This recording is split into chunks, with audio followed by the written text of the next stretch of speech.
Hi, everybody. Thank you for joining us. And this is In Between the Vines. I am Jennifer Phillips Russo here with Kevin Martin. We are specialists on the Lake Erie Regional Grape Program. We have a special guest speaker with us today, Dr. Terry Bates, to continue our talk of the research that's going on at the Cornell Lake Erie Research and Extension Laboratory in Portland, New York. Welcome, Terry. Okay, the second project we will be working on, and I don't even know if this is publicly announced yet, so shh, anyone listening out there to the world. So there's another USDA project we'll be working on, doesn't start until April, and that is the continuing development of the myEV software platform for growers. So again, this is, if I want to start working in spatial data and use spatial data for management on my farm, you know, there's some pretty hefty software out there. Many of us are not going to go get a degree in GIS to figure out how to work with this data. So we just said, hey, let's take these very complex programs that do like everything. Like, let's take the Rolls Royce and then just pick out what are the very basic things that we need for growers to process data. So that is, let's collect and upload spatial data, process it so that you can see what the pattern is in the vineyard, and then be able to then use that in variable rate management, right? Let's just boil it down to like very simple things that we need. And so we started with this myEV, My Efficient Vineyard software. And if you want to, so there's a lot of this that is up and running already, and you can sign up for a free account, get on there, and we've had training sessions on the kind of like the basic elements of it. There are tutorials online, so instead of us sitting here talking about all of them, you can go there and just say, oh, I want to build my farm. Well, there's a little tutorial on how to build your farm and make blocks. And just to add to that, Terry, the tutorials, a lot of people get nervous when they hear tutorials. They don't have an hour to sit in front of the computer and learn something. They're no longer than 5 minutes each tutorial. So the longest one is this one at the top that says myEV training session part 1. That's like an hour and a half, but that was an hour and a half training session that we had with growers that we recorded and put online. But most of these other ones are, capture block boundaries with your phone. That's a 5-minute tutorial that you can watch and then go out and play with it. So that's a very important point that I'd like to make. This is a beta version of software that we want to make it better, and we want to make it better with grower input. The key factor in there is growers need to use it and break it and say, I don't like what it does here. I want it to do this. Give us that feedback, and then we'll write that software to have it do what you want it to do.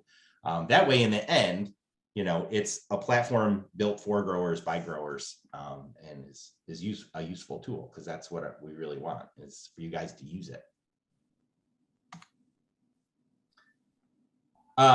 Yes, the guy who does, the brilliant guy behind this is a guy named Nick Gunner, runs his own company called Orbitus. And so where I'm all about the viticulture data and make it viticulture appropriate, Nick is all about making it the software a positive, good, positive, easy, useful experience for the end user. So he's very he worries about oh, where should this button go on this screen so that it's intuitive for growers to use. So I call this my spatial data pipeline, right? Establish your farm, put data in it, process it, be able to see it and say, oh, okay, the vineyard's high over here and low over there. Translate that data to, oh, high means 3-pound vines and low means 1-pound vines. And there's a process to translate that data. And then we want to get into multi-layer. So if I want to say, oh, how much does my soil relate to my vine growth, which relates to my yield, right? I want to be able to mine through that data. How do those data layers relate? So we interpolate and integrate that data. And that's kind of more some of the advanced options. And then create management maps. So everything in green on here is already done, active, ready to use. Go use it, break it, tell us what you don't like about it, and we'll fix it. Some of these yellow ones are things that have come out recently, like block level record keeping. And that's more or less. So this whole platform is about sub-block spatial data. And some growers are like, yeah, I'm not really into that yet, but I have 10 different blocks. I want to look at what my yield is on those different blocks. So you can record data at the block level and then be able to visualize that on your farm. And it might get you into using the spatial data. The stuff in red is what we've proposed to do in the project, right? So easier ways of translating data and then being able to, again, easily. So these are pretty, what I consider complex spatial data statistic stuff, which, like, again, Nobody wants to learn that. Nobody wants to do that stuff. So let's try to make it easy to say, okay, I want to do variable rate nitrogen. What do I want? I want my spatial soil map, maybe my spatial vine size map. And then, okay, I want to use those two and go click, click, make me a nitrogen application map. And you get that and you go. That's kind of the whole idea. Okay, so right now, the software imports all the sensors that we already use. It automatically will import that data. So our soil sensor, our NDVI sensors, our yield monitors, it'll just import that data and you can map it and look at it. This is from the drone imagery. So again, we're working on some raster imagery stuff. So, sensor stuff comes in as point data. Raster data is so I say this because there's a lot of people out there that had a company that will come in and fly a drone or get a satellite image, and they're given the raster image, and that does not import directly into myEV because that's raster data, and we work on point data. You don't really need to know the difference, but we've introduced a tool into the software where you can upload a raster image and it'll turn it into a point data. Then you can use it in myEV. And I think probably the most useful thing for many of our growers is to collect their own spatial data using a smartphone. So it's essentially like a scouting tool that you use with your cell phone. We call it the myEV data collector. And again, there's tutorials on how to do this, but there's a little clipboard in the corner of the screen. You click on that and say, I want to go out and scout for spotted lanternfly. You can set up your own data collector for spotted lanternfly. You walk through the vineyard and you collect data on spotted lanternfly, and then you map that data. It's coming, you're mapping spatial data. And it doesn't matter what data that you want to collect. If you think Terry Bates is full of malarkey and that NDVI means nothing in my Concord vineyards, I don't care. Don't use NDVI. If you want to go out and scout for what you think is important in the vineyard, you can use the data collector to set up whatever you want and go collect it. Again, Used it for pruning maps, and then interface that with commercially available ag leader or what's the other one? SMS? No, that Oh, is you're ag talking leader. about the Trimble has their system, right? And you can use those commercially available things to import that spatial map for management into your vineyard. And so that's down the road. We do that now with variable rate shoot thinning, fruit thinning, fertilizer, but I think as a practice for the industry, it's a little bit worse. We're getting down the road a little bit. This is a picture of the block level recording. So again, this back here is all about spatial data within a block. But if you want to just map your farm, so this is our research lab.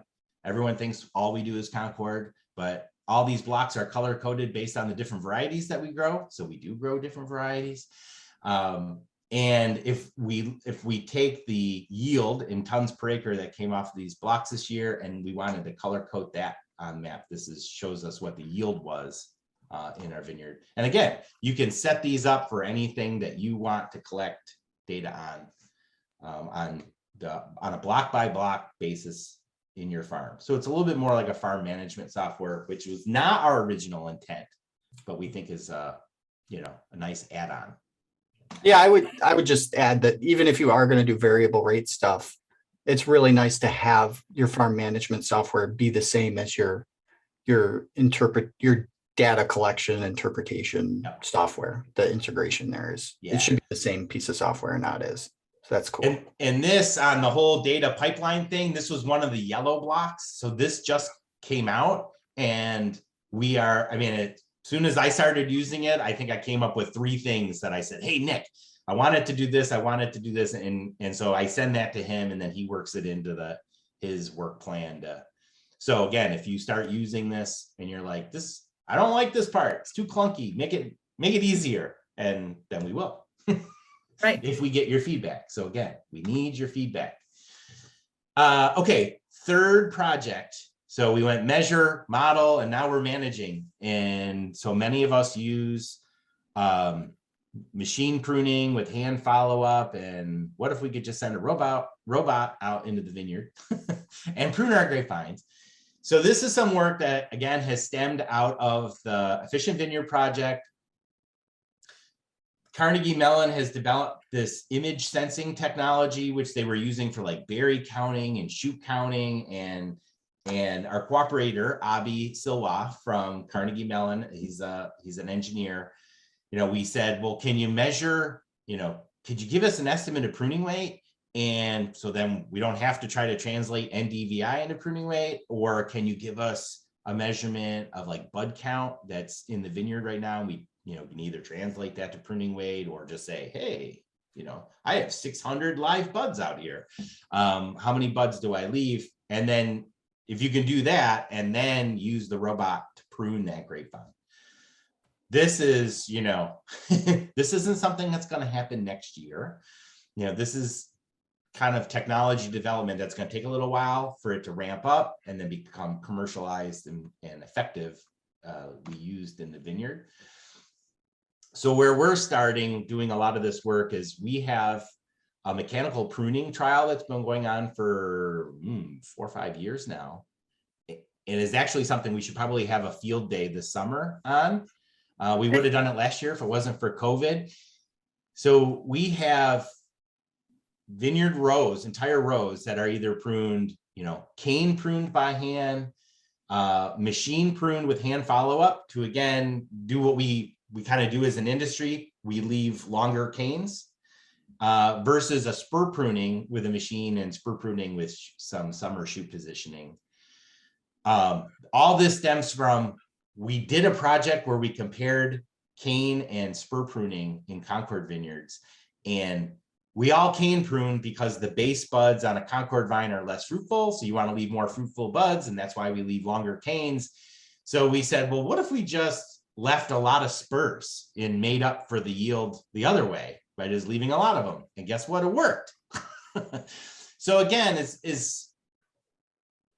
we ran into problems with minimal pruning and like a hedge pruning because we didn't do stuff like maintain vine separation and maintain an open canopy, and it caused a lot of problems and people shied away from it. So in this case, we're spur pruning like 2 to 3 node spurs. We're trying to maintain a nice trellis fill with our cordons and maintain an open structure with the canopy. And if you do those kind of things, it works.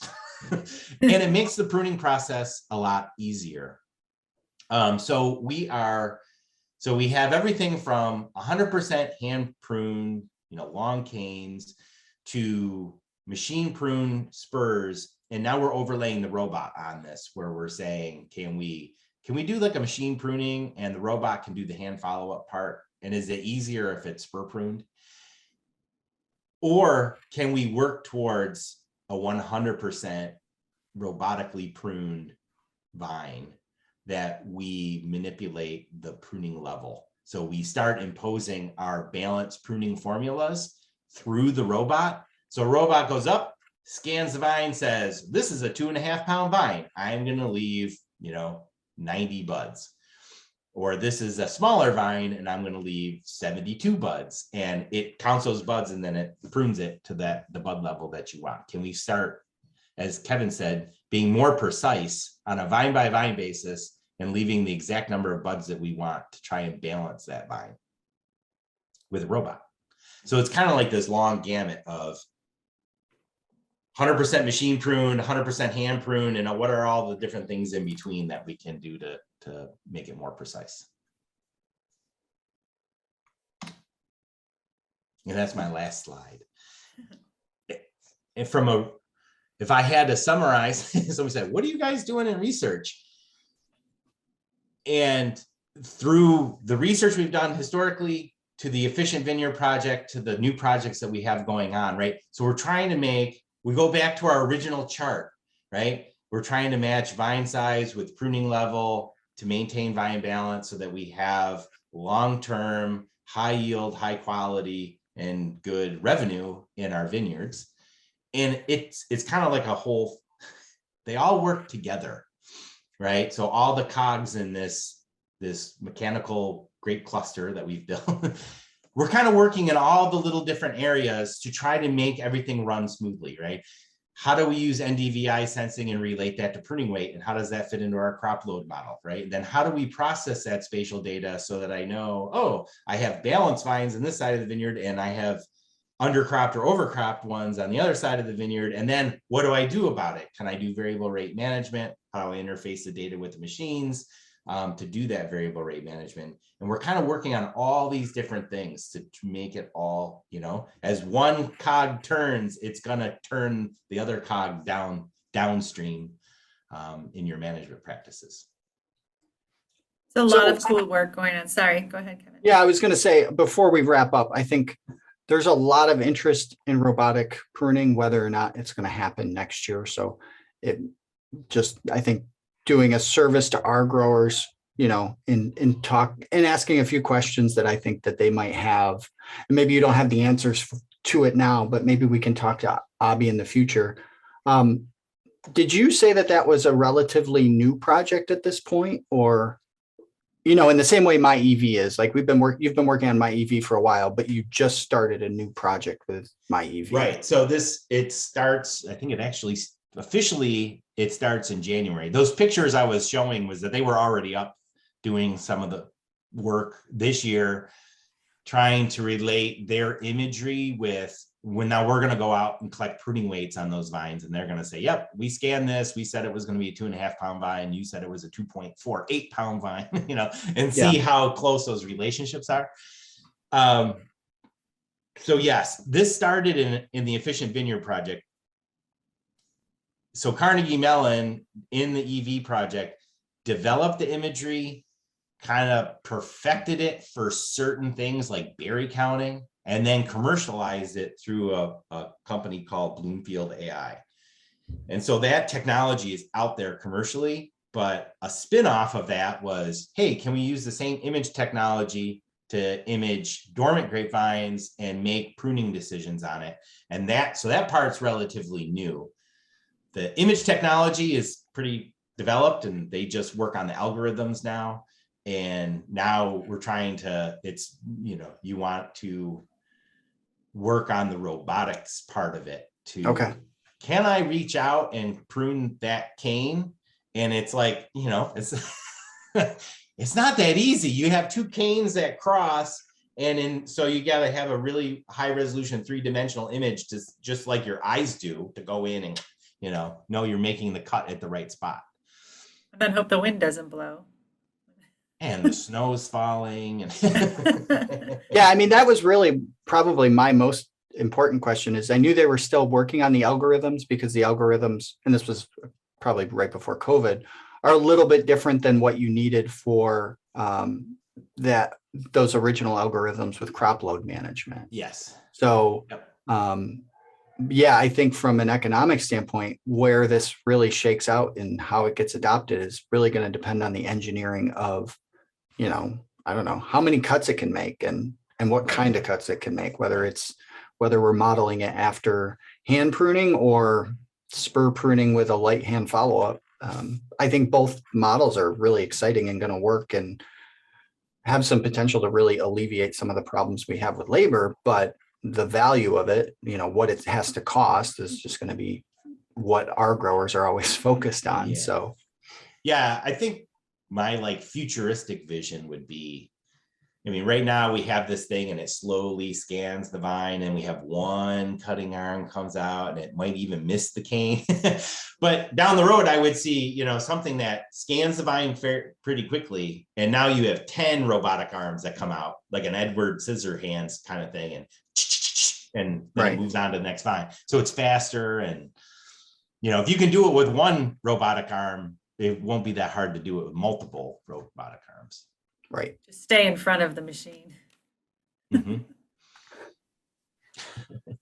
I'm actually So, geeking out about the pruning weight map on that. what's that? If you guys, I'm Oh, yeah. trying to figure out when you're imaging it, are you taking a length and a diameter and then corresponding that to an actual weight? That is exactly what the crew is out in the field doing right now. So Abby and his team came up and they've scanned, they have those QR codes hanging in the vineyard everywhere. So they've come and they've scanned several rows of Concord, and we're going to collect pruning weight on those vines. We're going to prune them. We are going to get a total cane length and then a cane weight and a bud count. And so we're going to, it's a lot of data collection. That is a lot of data collection. Wow.